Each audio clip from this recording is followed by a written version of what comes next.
My mother's daughter, she was born on a Wednesday. With a sound all her own, Akua Naru is fast becoming a major force in the rap world. Orisha Mount the priest should have seen it at the Bembe. Her style, a different take on rap, away from the violence and misogyny often associated with the genre. Enough is enough now. Now it's time for us to move forward and move out of these oppressive ways of thinking and being. Yo, you know, like I know what it means to be heard, if not my history shown. Trevor silence, confiscation of words. Well, my music is, some would call it progressive, black feminist hip-hop. It relies very heavily on jazz and soul. I produced my last 3 albums, so there are no samples. It's all original music, live music.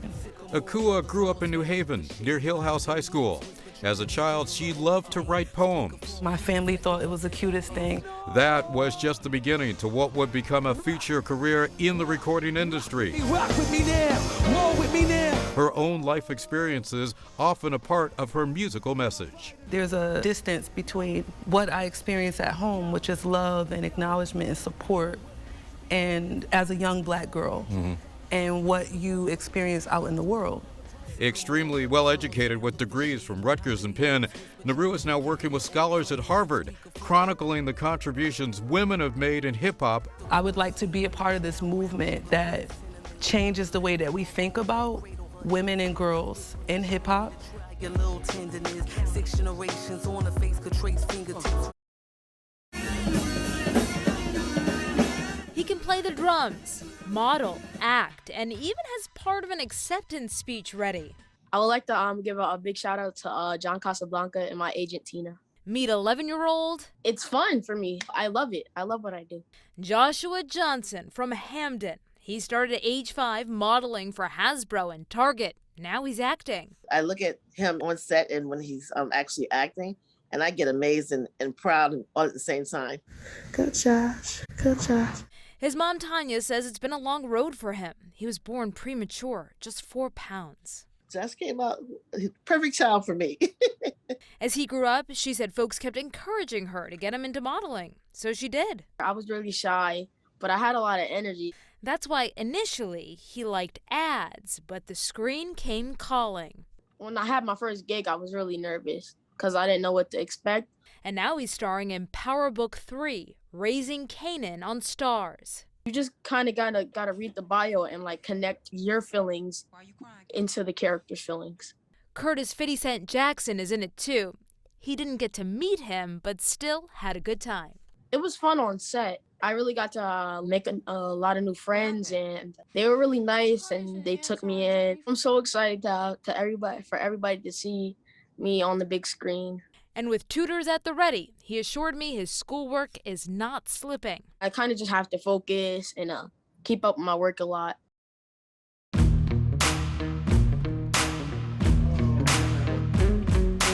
We're going to go straight to the championship round. We're going to pick the 4 top cars. An epic race is underway. 3, 2, 1. The fastest car down the track is the goal.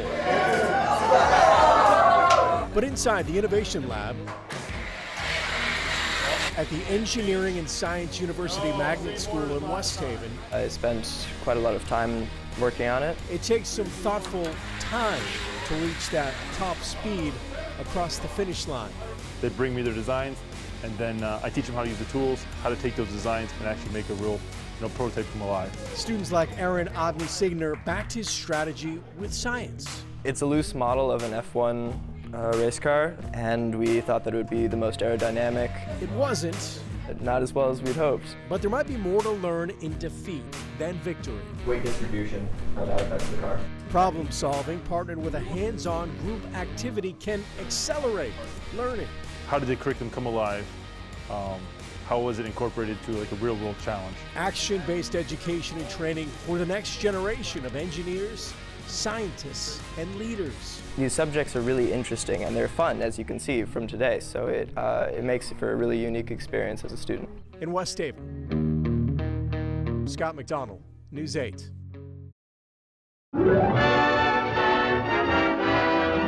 Even though Katharine Hepburn was nominated for an Oscar 12 times and holds the record for Best Actress with 4 wins, she never attended a ceremony to receive them. kind of fitting for Oscar night during a pandemic. Our tag has been, be like Katharine Hepburn on Oscar night and stay home. For your eating and viewing pleasure, the Cade has created Oscar night in a box. Go ahead and give that a shake. These ready-to-make cocktails are part of the Oscar Party in a Box experience. Penny Lane Pub mixing up the Saybrook 75, a twist on the classic French 75 if you're a cocktail connoisseur. Enjoy with the friends. The thing that we do best is bringing people together, and that's the thing we can't do right now. The boxes were $100 each. All the money goes to the Cade. Here's what you get: 2 ready-made cocktails, heat and eat appetizers, sweet delights, a popcorn tub, 2 stemless Prosecco flutes, a coffee gift card, and a charcuterie box. Humboldt Fog, it's a goat cheese. It has ash in the center. California, yes, this one, Humboldt Fog. Christine Chasonic, who started a very small business over 20 years ago, says this is a great way to support the arts, who've been having a pretty tough year. They've really been shut down for the past year plus. And I think it's really wonderful that the community supports both local food vendors, restaurants, the arts, and it's wonderful that the Cade reaches out to all of us. Now, in addition to the Oscar night party in a box, there will also be a silent auction. You can see all of the goodies here right on stage. That ends at 8:30 on Oscar night, and you can see they have everything from wine, they have some chocolate, they even have a big TV, and you could have up to 25 people, and you could do a movie night and rent out the Cade. The Cade is here to stay. Like, we have made it through this, we will be here on the other side, and we are excited to bring people back. The Best in Show goes to the Standard Poodle. Yes! Yes! Last year, nearly 3,000 dogs competed to win Best in Show at the Westminster Dog Show. And there will be an adorable new face at Westminster this year. Meet Eastern Waters Wind on the Whiskeeg. Keegan. But at home, he goes by Keegan. Keegan is a Chesapeake Bay Retriever who will compete to win Best in Breed before hopefully moving on to show in the sporting group. With his owner and handler, Doreen Palmer, he will be competing with the best of the best as the judges look for very specific features and standards. From here, he should look like he's set up with his front legs underneath him and not angled. Every breed has a standard. It's a written standard which describes all the qualities of that breed. Terry Hunt was a professional dog handler for an impressive 25 years before retiring and becoming a judge at the Westminster Dog Show. 2020 was Hunt's 6th year judging at Westminster. She judged the sporting group, where she picked Daniel the Golden Retriever as the winner to move on to Best in Show. When you're first going over the dog, first of all, you're looking at their outline just to see, it's kind of a beauty contest then. Let me see what they look like standing still. Then the judges will look at more intricate features, from the head to the shoulders to the tail. They're looking at the angle and the upper and the lower thigh, from the shoulder point to the point of the shoulder here, and then back to the elbow. They're looking at what his head looks like from the side, the length of his neck, his ears. We show the bite. It's called showing the bite. Judging is supposed to be, according to the standard, sometimes it gets to be a little subjective. I might like a different type of golden retriever, let's say, than another judge, or I might not look for certain things in that golden that another judge does look for, even though we're all on the basic form. And it's also about how the dog moves, making sure they look forward with the perfect trot. That perfect trot comes with a lot of training. Keegan goes to a special conditioning facility where he runs for approximately 16 miles at a 7-mile-per-hour pace to stay in show shape. And of course, he also stays in shape doing what he does best, retrieving. Whether it's chasing his favorite ball or jumping in the water to fetch a training dummy.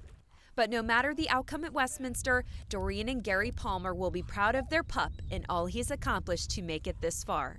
It would be just beyond thrilling, but it's just a thrill just to go and show. That's really what I'm looking forward to doing. He's amazing. These young adults with disabilities are hard at work. I mean, you can see how busy everyone is. They take it very seriously. Weighing dough and mixing ingredients, making dog treats with a purpose. We have things like levelers to help them learn how to measure. We have scales with large numbers. This is the brand new vocational training facility or bakery for Wolfgang & Company. The ribbon cutting took place last week. The dog biscuits are then sold at this Fairfield store. It's really, I think, exceptional what we do here, which is that it's very individualized. So we really focus on the quality of the training and the learning opportunities we give to the team members. Let's give it a roll and a press. Executive Director Amy Turner says participants, a community that's vulnerable, are slowly returning with safety protocols in place. During quarantine, the team kept in touch with lively Zoom calls. They're tons of fun. Sometimes we play bingo, sometimes we play hangman, sometimes we do charades. They would have a word of the day that was incorporating vocabulary from business, like quality control, for instance, was one of our words.